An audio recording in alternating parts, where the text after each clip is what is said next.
My next, I want to invite the panelist, Ms. Paramjeet, to give her thoughts on how can we manage the learning loss. And do you really believe, first of all, that yes, there has been learning loss? And if there is a learning loss, what would be your suggestion or the solution to the key stakeholders of educators, parents, and the leaders?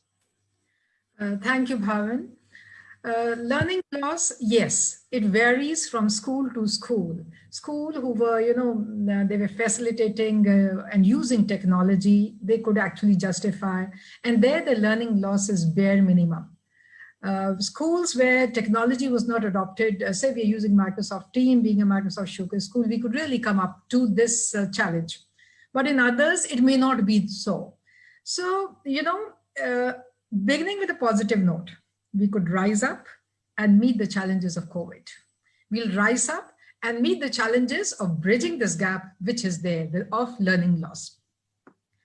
And Bhavin, we would be education heroes. Wait and watch when next session comes, and we'll be open now to embrace our children and cover up this learning loss. Talking about SDGs, that's my favorite topic. Such SDG 4, quality education. It says we need to ensure inclusive and equitable quality education and promote lifelong learning opportunities. We need to practice this during this pandemic time. This is a time when we have to rise up and talk about this 2030 United Nations agenda on SDGs. If not now, then when, right? So now, how can we keep on giving this inclusive and equitable quality education to all? What could be the role of a principal in such a scenario? You said be to the point, and here am I bang on to the leaders of the school. We need to adopt village schools. We need to partner with those children who really could not, we could not justify this one full year when it came to quality education. We are planning to adopt a village and use technology. Technology could be the savior for bridging this learning loss. We're going to rise up for SDG target 4.7, and we'll go in for service learning. That means not only the teachers would be helping these fellow schools and fellow students, but even the students would be helping the peers in different schools. That's the need of the hour, and that's what we're going to practice the moment the schools are there up and out will be. Next is, are we in an illusion that there is no learning loss or there's actually a learning loss? As I said, varies from school to school. We'll have a check on it. What is the learning loss? What was the objectives? And what have we gained? And what is the outcome? See that particular gap. And it may not be covered in 1 year. It might take 2 years. No hurry. It's not that we should be covering it up fast. It could be taking 2 sessions. So what do I understand when it comes to the syllabus as it goes? What we learn in 3rd is there in 5th, and what we learn in 5th, a little modified in a bigger form in 7th, and so on, alternative it goes, right? Immediately, the children will not have too many issues. It'll be different concepts.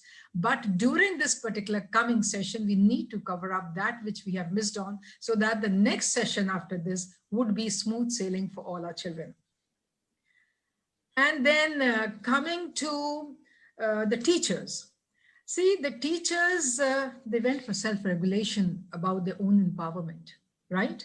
We did rise up. We learned all possible tools so that our teaching could be wonderful.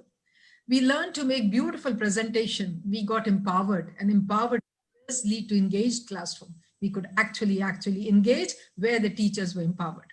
So now, since we have learned to self-regulate ourselves, we have to teach this self-regulation to our children, that they can be responsible for their learning, and the areas where they need to cope up and cover up would be their responsibility also. So self-regulation would be taught to them. We did take care of self during this session. We had well-being calls, social and emotional learning. The call was specifically to listen to the child. What happened during the day? Are you all right? Everything okay in your family? Oh, ma'am, let me take you to my room. This is what I've drawn and this is what I've put up. We were taking care of self, and that needs to continue. It's not pandemic over, cell over, you better listen to me. We learned to teach online with a very polite note. We were not those teachers on the pedestal and I've said this, you better do it. We said, come on, let's do it. Shall we do it? We forgot that we were masters of our angers, and we were hail, not actually hail teachers. Let me not call out in the classroom. We were not those powerful educators when we were online. We were those loving, affectionate educators who just wanted the children to come online and not just join and walk away left and right.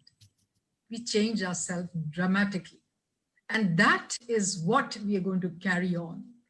We did mock session to see whether my tone of talking in the class is all right. So we have changed ourselves, and that has actually resulted. Teachers who felt that we have to be firm realize that love can overcome everything. And this love needs to continue to cover this, bridge this gap of learning which is there.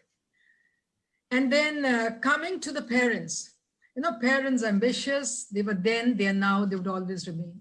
What they could not be in their life, they always want their children to be.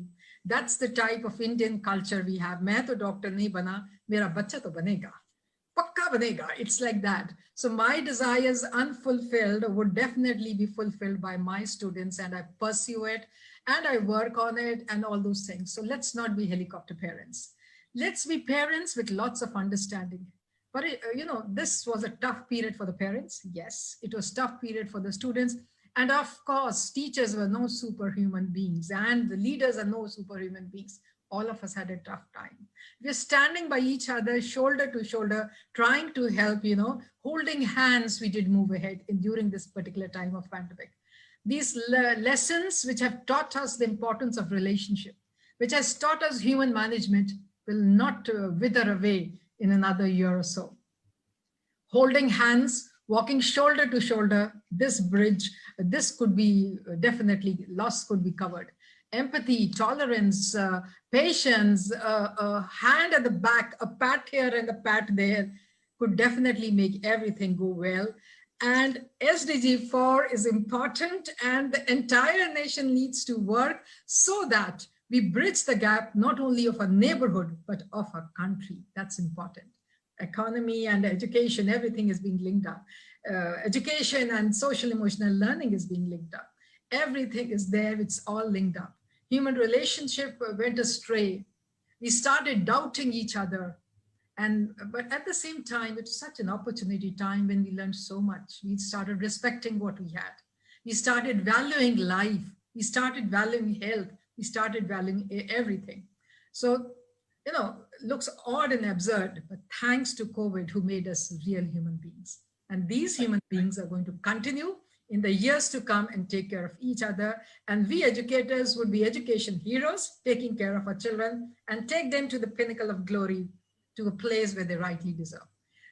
That's all from me.